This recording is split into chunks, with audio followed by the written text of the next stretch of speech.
It begins with a piece of footage the world was never supposed to see. A young woman steps into an elevator at Los Angeles' Cecil Hotel, wearing a red jacket and a look that feels halfway between confusion and fear. She presses several buttons. The doors refuse to close. She leans out, looks both ways down the hallway, as if someone might be following her. Then she steps back inside. Her movements are strange, hesitant.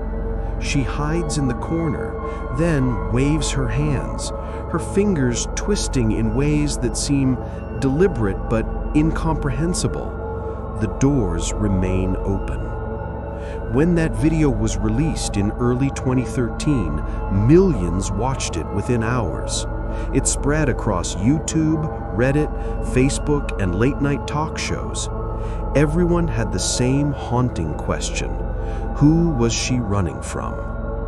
Her name was Elisa Lam, a 21-year-old Canadian student visiting California. And what happened to her inside the Cecil Hotel would become one of the most enduring modern mysteries in America. Elisa was born in Vancouver, British Columbia, to parents who had immigrated from Hong Kong. She was intelligent, curious, and full of restless energy.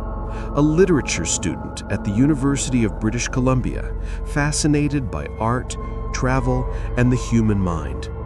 Her Tumblr blog, Nouvelle or Nouveau, became a place where she shared her thoughts, poems, dreams, and struggles. She wrote openly about her mental health, including bouts of depression and anxiety. But her words carried the voice of someone seeking beauty and understanding in a confusing world. In January 2013, Elisa decided to travel to the United States alone, a trip meant to recharge her spirit. Her plan was simple: visit a few major cities, meet new people, and experience life on her own terms. Her journey began in San Diego, where she posted photos of the zoo and ocean views. Then she headed north to Los Angeles, checking in to the Cecil Hotel, a low-budget spot near downtown. She had no idea she was stepping into one of America's most haunted addresses. To outsiders, the Cecil Hotel was just another old building in Los Angeles, but locals knew its reputation. Built in 1924, the Cecil had once been a glamorous stop for travelers. Marble floors, ornate chandeliers, a proud monument of downtown's golden age. But as the decades passed, Los Angeles changed. By the 1980s, the hotel sat on the edge of Skid Row, surrounded by poverty, addiction, and crime. The building became a magnet for tragedy. There were reports of suicides, violence, and guests who checked in and never checked out. In the mid-1980s, serial killer Richard Ramirez, the infamous Night Stalker, was said to have stayed there while terrorizing Los Angeles. The Cecil Hotel became a place where the city's darkness gathered. Yet, it was cheap, and for travelers like Elisa Lam, that made it appealing. When she checked in on January 28, 2013, she was assigned a shared room on the hotel's 5th floor. Her roommates later complained about what they described as odd behavior, and she was moved to a private room after 2 days. Nobody knew that within a week she would vanish. Elisa was last seen on January 31st, 2013. She visited a local bookstore, talking to the manager about finding a gift for her parents back home. She seemed cheerful, calm, and excited to return to Vancouver soon.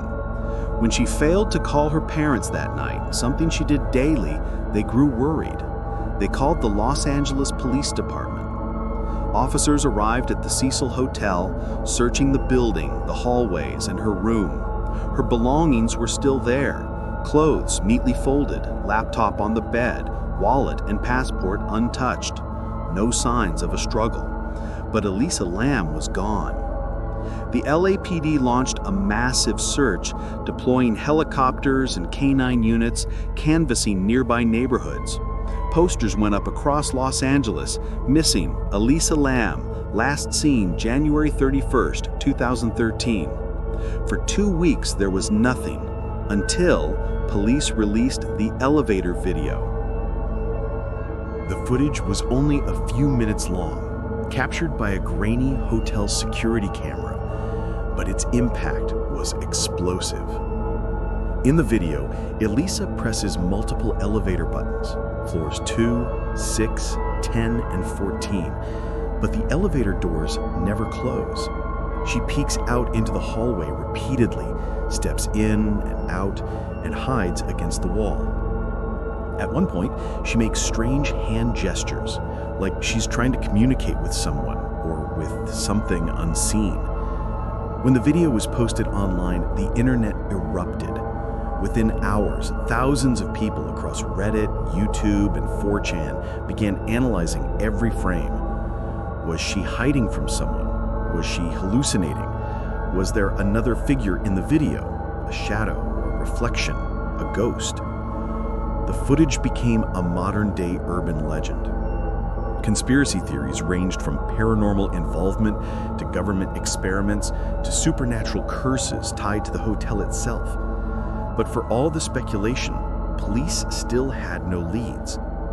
And then, 3 weeks later, everything changed.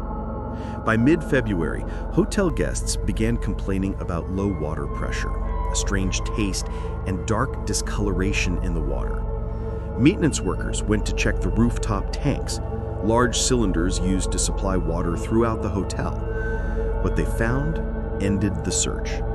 Inside one of the tanks, they discovered Elisa Lam. The news hit the nation like a shockwave. The hotel was evacuated. Reporters swarmed the scene. The Cecil became a media circus overnight. Police immediately began a full investigation. How had she reached the roof?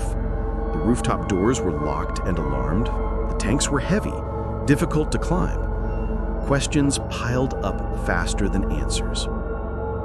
Detectives reviewed every possible lead. There were no signs of foul play in her room or on the roof. No evidence of assault, robbery, or struggle. The coroner's report, released weeks later, concluded that Elisa's death was accidental. They listed bipolar disorder as a significant factor.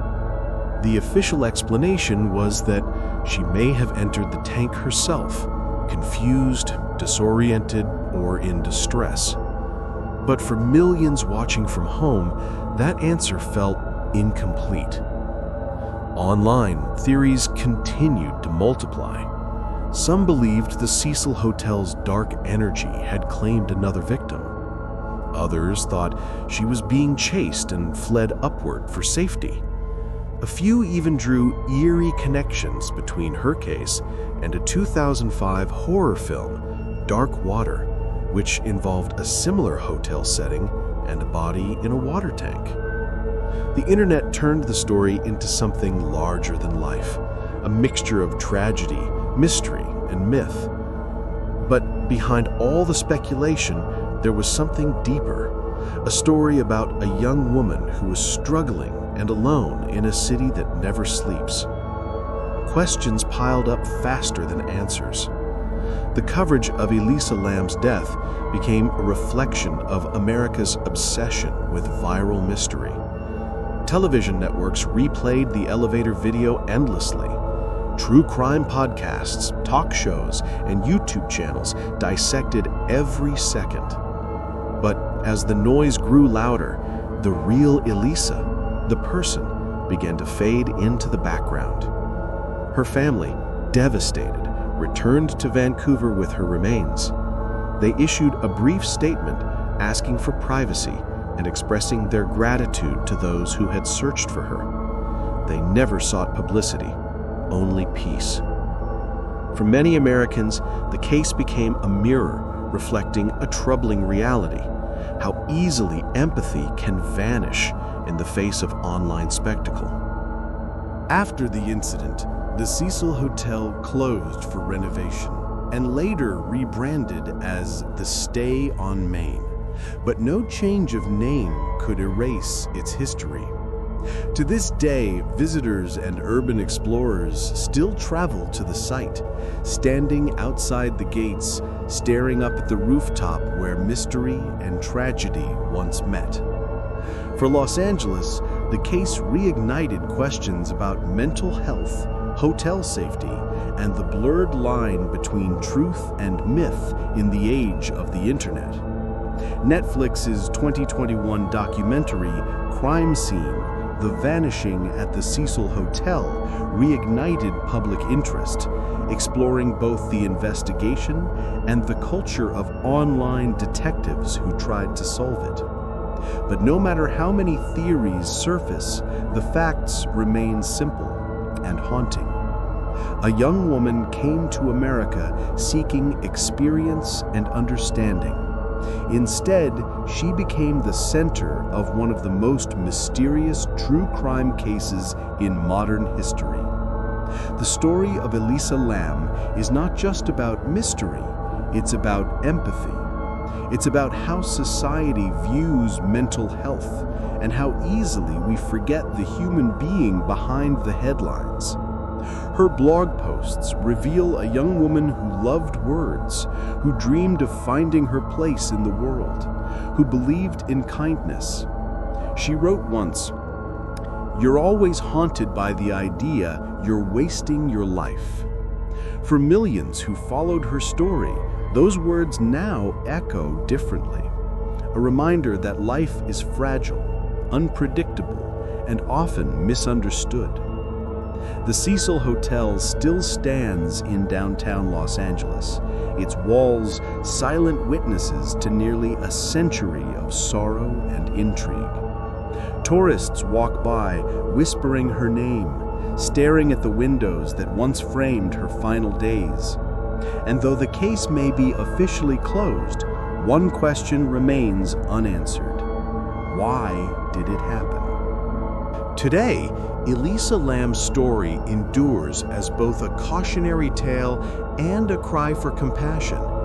It has inspired discussions in universities, true crime forums, and mental health organizations across the United States and Canada.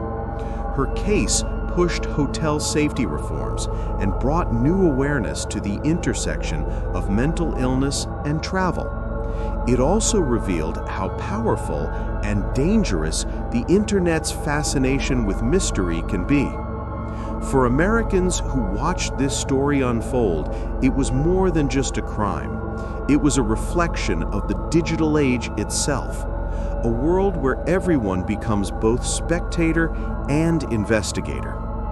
But beyond all that noise, Elisa's story remains deeply human, a story of youth, curiosity, struggle, and vulnerability. And maybe that's why it continues to haunt the public conscience.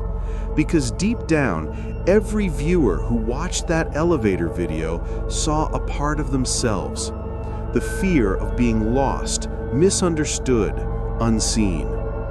The footage still exists online. Even now, people watch it late at night, wondering what was really happening in those final moments. But maybe the real mystery isn't in the video. Maybe it's in us, in our need to explain what we don't understand, to fill silence with speculation. Elisa Lam's story is a reminder that sometimes the truth is not supernatural or sinister. It's human, fragile, tragic, and unsolved in all the ways that matter most.